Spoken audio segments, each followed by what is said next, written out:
बिस्मिल्लाहिर्रहमानिर्रहीम। नाज़रीन अस्सलाम वालेकुम। इमरान वसीम हाज़िर खिदमत है। आज की वीडियो में नाज़रीन हम बात करेंगे साबिक़ हुक्मरान जमात मुस्लिम लीग नवाज़ की नाअहली की, जिसकी वजह से वज़ीर आज़म इमरान खान की हुकूमत को एक कानूनी और आनी बहरान का सामना है। और इस बहरान के हल के लिए मौजूदा हुकूमत की जानिब से सुप्रीम कोर्ट ऑफ पाकिस्तान से रुजू किया गया है और अदालत उज़्मा से ये इल्तिजा की गई है कि साबिक़ हुक्मरानों की नाअहली की वजह से मौजूदा हुकूमत को जिस आइनी और कानूनी क्राइसिस का सामना करना पड़ रहा है, इससे बाहर निकलने के लिए मौजूदा हुकूमत को कोई कानूनी रास्ता जो है वो फराहम किया जाए। साबिक़ हुक्मरानों की नाअहली क्या थी और मौजूदा वज़ीर आज़म इमरान खान की हुकूमत को किस कानूनी और आनी बहरान का सामना है, ये खबर भी आपके साथ शेयर करेंगे। दूसरी जो हमारी नाज़रीन खबर होगी वो वज़ीर आला पंजाब उस्मान बुज़दार और वफाकी वज़ीर science and technology Fawad Chaudhry के हवाले से होगी, जिन्होंने कोरोना वायरस के इन मुश्किल हालात में उम्मीद की किरण जगाई, उम्मीद की किरण पैदा की और मेला लूटा। वज़ीर आज़म इमरान खान के अवाम को सहूलियात फराहम करने का जो मिशन था उसकी तकमील की जानिब आगे कदम बढ़ाया। और वज़ीर आज़म इमरान खान ने आज जब वो साइंस एंड टेक्नोलॉजी का दौरा कर रहे थे, फवाद चौधरी साहब से ये भी कह दिया कि फवाद चौधरी, तुमने जो इक़दामात उठाए हैं, ये एक प्राइवेट गुफ्तगू में कहा गया, मैं ये उम्मीद करता हूँ कि मैं ये तमाम इक़दामात, इस तरह की कोशिशें अपने तमाम जो मेरे वज़रा हैं या रहनुमा हैं उनसे भी मैं इसी किस्म की कोशिशें जो है वो आवाम के हक़ में, आवाम के मफाद में उम्मीद करता हूँ। तो सबसे पहले नाज़रीन, आज की हम वीडियो का हमारा पहला मौजू है, उस पर बात करेंगे कि आखिर मुस्लिम लीग नवाज़ जब हुक्मरान में थे, हुकूमत में थी, तो उनकी जानिब से ऐसी कौन सी नाअहली बरती गई जिसकी वजह से मौजूदा हुकूमत को एक आइनी और कानूनी बहरान का सामना करना पड़ा। आपको नाज़रीन मालूम होगा कि 2013 में मुस्लिम लीग नवाज़ की हुकूमत आई थी मरकज़ में, पंजाब में भी उन्होंने हुकूमत बनाई थी और फिर 2 साल ही उनकी हुकूमत को गुजरे थे। तो 2015 में गिलगित बिल्तिस्तान में इलेक्शन हुए थे, इंतखाबात हुए थे। उन इंतखाबात के नतीजे में गिलगित बिल्तिस्तान में भी मुस्लिम लीग नवाज़ ने अपनी हुकूमत कायम की थी, अपनी हुकूमत बना ली थी। अक्सरियत जो है वो मुस्लिम लीग नवाज़ को हासिल हुई थी। फिर 2015 से 3 साल गुजरते हैं तो मुस्लिम लीग नवाज़ की जानिब से एक ऑर्डर जारी किया जाता है गिलगित बिल्तिस्तान के निज़ाम हुकूमत के हवाले से, जिसे गिलगित बिल्तिस्तान ऑर्डर 2018 कहा जाता है। और इसमें वाज़े किया जाता है कि गिलगित बिल्तिस्तान का निज़ाम हुकूमत किस तरह से चलाया जाएगा, वहाँ पर हुकूमतें किस तरह से आएंगी, इंतकाल इक़्तिदार किस तरह से होगा, ये तमाम चीज़ें उस ऑर्डर में जो है वो वाज़े की गई। इस ऑर्डर को गिलगित बिल्तिस्तान की सुप्रीम कोर्ट में वहाँ के मकामी लोगों ने चैलेंज किया और सुप्रीम कोर्ट गिलगित बिल्तिस्तान ने मुस्लिम लीग नवाज़ के इस गिलगित बिल्तिस्तान ऑर्डर 2018 को कलादम करार दिया। इसके बाद नाज़रीन फिर ये हुआ कि गिलगित बिल्तिस्तान की सुप्रीम कोर्ट का ऑर्डर कॉन्स्टिट्यूशनल जुरिस्डिक्शन में सुप्रीम कोर्ट ऑफ पाकिस्तान में चैलेंज हुआ और सुप्रीम कोर्ट में साबिक़ चीफ जस्टिस मियां साकिब निसार साहब की जानिब से एक ऑर्डर जारी किया गया, जिसमें एक तो ये कह दिया गया कि तमाम स्टेक होल्डर्स को एतमाद में लिया गया और एक नया ऑर्डर गिलगित बिल्तिस्तान के निज़ाम हुकूमत के हवाले से, नज़्म व नस्क़ के हवाले से प्रपोज़ किया गया और हुकूमत को 14 दिन की मोहलत दी गई कि 14 दिनों में आपने इस प्रपोज ऑर्डर के हवाले से, गिलगित बिल्तिस्तान के नज़्म व नस्क़ के हवाले से, निज़ाम हुकूमत के हवाले से आपने अमल दरामद करना है, लेजिस्लेशन करनी है। और इस दौरान जब तक ये 14 दिन नहीं होंगे, मुस्लिम लीग नवाज़ की जानिब से जो ऑर्डर 2018 बनाया गया है वो इनफील्ड होगा, वो लागू रहेगा, उस पर अमल दरामद जारी रहेगा। और उसके बाद नाज़रीन हुआ यूँ कि वो अदालती फ़ैसले पर बहुत सारी मुश्किलात आईं, नज़र सानी की दरख्वास्तें सुप्रीम कोर्ट में दायर कर दी गईं और फिर मोदी सरकार की जानिब से एक कदम ये उठाया गया, क्योंकि गिलगित बिल्तिस्तान और जो जम्मू कश्मीर का जो इलाका है ये इंटरनेशनली एक्सेप्टेड है कि डिस्प्यूटेड इलाका है, तो मोदी सरकार ने कश्मीर की, मकबूजा कश्मीर की हैसियत को तब्दील कर दिया। तो हुकूमत ये चाह रही थी कि जहाँ अदालती फ़ैसले पर नज़र सानी की दरख्वास्तें आ चुकी हैं, ये फ़ैसला भी आ जाए, तो उसके बाद रीजन में होने वाली जो डिवेलपमेंट्स हैं, जिसमें मोदी सरकार का कश्मीर की हैसियत तब्दील करने वाला इकदाम भी है, फ़ैसला भी है, इन्हें मद्देनज़र रखते हुए एक जामा जो है वो ऑर्डर गिलगित बिल्तिस्तान के निज़ाम हुकूमत के हवाले से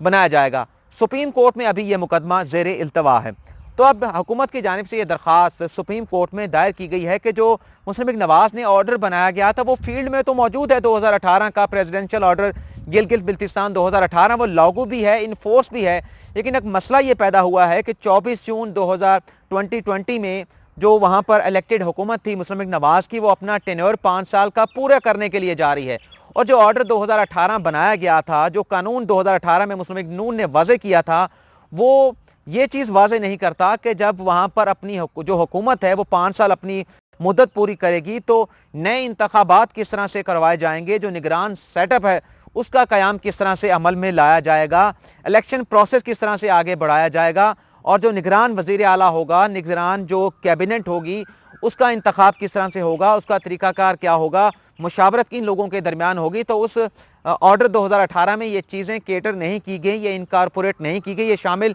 नहीं की गई। तो ये अदालत के सामने बात रखी गई है कि एक तरफ तो लेजिस्लेशन नहीं हो पाई रीजन में होने वाली डेवलपमेंट की वजह से, नजरसानी की दरख्वास्त सुप्रीम कोर्ट में आने की वजह से। दूसरा मसला ये पैदा हो गया है कि हुकूमत 5 साल की मुद्दत पूरी कर रही है और मौजूदा हुकूमत को गिलगित बिल्तिस्तान में मौजूदा हुकूमत का टेन्योर पूरा होने के बाद वहाँ पर निगरान सेटअप भी कायम करना है, वहाँ पर नए इलेक्शन भी कराने हैं ताकि इंतकाल इक़्तिदार का जो प्रोसेस है वो चलता रहे। तो इस पर अदालत ने आज एक कानूनी रास्ता जो है वो मौजूदा हुकूमत को फराहम किया और इस बात को एक्सेप्ट किया है कि एक मसला मौजूद है ऑर्डर 2018 में जो मुस्लिम लीग नमाज की जानिब से बनाया गया था, जिसमें निगरान सेटअप के हवाले से कोई बात जो है वो शामिल नहीं की गई। और अब अदालत ने ये कहा है कि हमारा जो ऑर्डर है, जो प्रपोज ऑर्डर है 2019, उसमें हमने निगरान सेटअप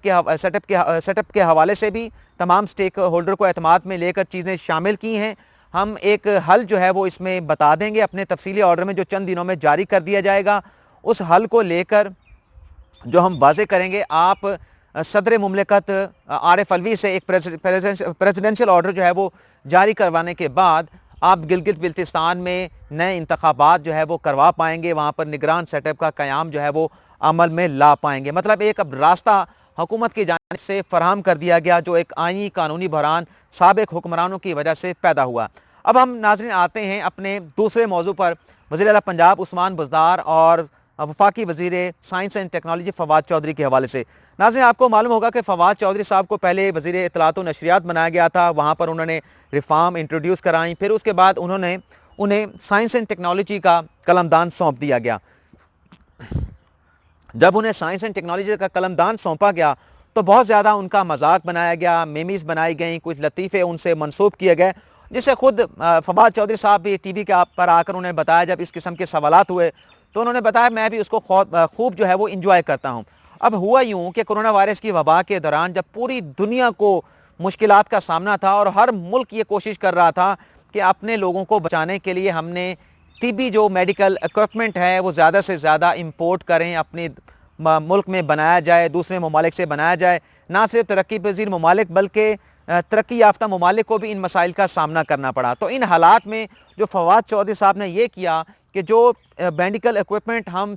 मंगवा रहे थे बैरून ममालिक से, जो इंपोर्ट कर रहे थे, उसका 76% उन्होंने यहाँ पर उसके सैंपल, उसके मॉडल्स बनाकर जो है वो मौजूदा हुकूमत को दे दिए हैं और बहुत सारी चीज़ों पर जो है वो उस काबिल इस्तेमाल भी जो है वो उनका इस्तेमाल भी जो है वो शुरू कर दिया गया है। मतलब आप देखें कि उन्होंने वेंटिलेटर्स भी बनाए, किट्स भी बनाई, मेडिकल किट्स, जिसे अभी ड्रग रेगुलेटरी अथॉरिटी की जानिब से अप्रूवल मिलने के बाद उसका बाकायदा इस्तेमाल शुरू कर दिया जाएगा। N95 मास्क के ऊपर काम शुरू कर दिया गया, सैनिटाइज़र जो है वो बनाए गए, उसके बाद थर्मल जो स्कैनर्स थे वो भी उनकी जानिब से बनाए गए और डॉक्टर्स के लिए, मेडिकल अमले के लिए फवाद चौधरी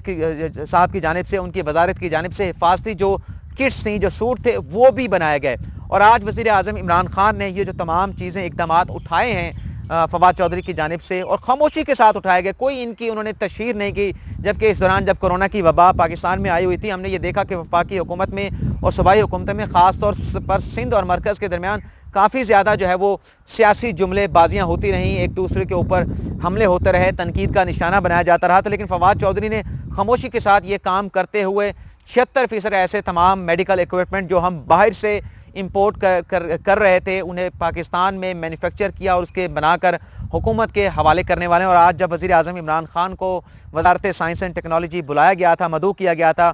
फवाद चौधरी साहब की जानिब से, आप आकर देखें उन्होंने कौन सी कोशिशें की हैं मौजूदा बहरान में आवाम को फ़ायदा पहुँचाने के लिए, मुल्क की मफाद में। तो इस पर वज़ीर आज़म इमरान खान ने वो चीज़ें जाकर ख़ुद देखी, उनका जायज़ा लिया, बड़े खुश हुए और ये कहा कि फवाद चौधरी के तुम्हारे काम से मैं बड़ा खुश हुआ हूँ और मैं चाहता हूँ कि मेरी काबीना के जितने भी बाकी लोग हैं हमारी हुकूमत से जो मुंसलिक हैं, उनसे भी मैं इसी किस्म की कारकर्दगी जो है वो उम्मीद करता हूँ। और यहाँ पर वैसे हमाद अज़हर साहब का जिक्र ना करना भी ज़्यादती होगी, उन्होंने भी मौजूदा हालात में बड़ा अच्छा 75 अरब का पैकेज एक लोगों के लिए, मुस्तहिक लोगों के लिए, कारोबारी हज़ात के लिए जो है वो मुतारफ़ कराया है। वज़ीर आला उस्मान बुज़दार साहब ने क्या कार्रवाई डाली है, चुपके से, वो भी आपको बता देते हैं। उन्होंने राइस पंजाब के नाम से एक प्रोजेक्ट बनाया है जिसे बजट 2020 में शामिल किया जाएगा, उसकी मंजूरी ली जाएगी। और वज़ीर आज़म इमरान खान ने जो 1 करोड़ नौकरियों का देने का वादा किया था, उसमें से 50 लाख नौकरियों के मौके वज़ीर आला उस्मान बुज़दार साहब ने यह दावा किया है कि राइस पंजाब के इस मनसूबे के तहत 50 लाख नौकरियों के फौरी तौर पर मौके जो है वो पैदा किए जाएंगे। 1000 साइंस की लैब और उसकी बिल्डिंग्स पंजाब में बनाई जाएंगी, 100 मॉडल स्कूल बनाए जाएंगे, 2000 क्लासरूम बनाए जाएंगे और ऑनलाइन एजुकेशन का निज़ाम जो है वो भी शुरू किया जाएगा। और इसके साथ साथ फूड सिक्योरिटी, लाइव स्टॉक और ज़री पैदावार में इजाफे को भी इस राइस पंजाब प्रोग्राम में शामिल किया गया है, ताकि जब कोरोना की वबा से पंजाब भी निकले, पूरा पाकिस्तान भी निकले, तो मुस्तहकम पंजाब के हवाले से, राइस पंजाब के हवाले से इस मंसूबे पर अमल दरामद जो है वो यकीनी बनाया जाए, ताकि पंजाब की मईशत को बहाल भी किया जाए, उसमें इस्तेहकाम भी लाया जाए, पंजाब में लोगों को माशरती तहफ़्फ़ुज़ भी फराहम किया जाए और उसके साथ सेहत और तालीम की बेहतर मुनासिब सहूलियात भी जो है वो फराहम की जाएँ। और इन इक़दामात के ऊपर नाज़रीन वज़ीर आज़म इमरान खान अपने दोनों इन साथियों पर बहुत ज़्यादा खुश दिखाई देते हैं, जिसका आज आपने एक अमली मुज़ाहरा साइंस एंड टेक्नोलॉजी की वजारत में भी देखा होगा, जहां आज वज़ीर आज़म इमरान खान ने दौरा भी किया और जो इक़दामात फवाद चौधरी की जानिब से उठाया गए उन्हें सराहा भी गया। आज के इस वीडियो में नाज़रीन इतना ही, आपसे इजाज़त चाहते हैं। अल्लाह।